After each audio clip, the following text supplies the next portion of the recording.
Người ta văn phòng viên là thuế cơ sở này. Đây. Đấy, xong mình sẽ làm thủ tục ở đấy, xong các bạn sẽ nhìn thấy cho mình, xong đây là mình xong đi đâu, xong nên các bạn hướng dẫn đúng không? Nhưng mà thời gian nó lâu không, làm thủ tục có lâu không, bởi vì thật ra là mình không thể sao ai vẫn được cái gì hết, không cần phải chính chủ đúng không? Đấy.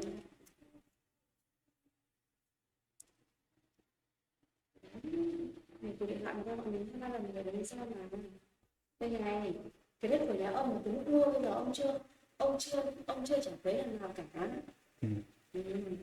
Thế nên là mình nợ thuế của mọi người mấy năm rồi. À. Bây giờ sau mình chuyển từ đây sẽ có ông sang của mình đấy, À. thì hồ sơ nó nhảy đúng không?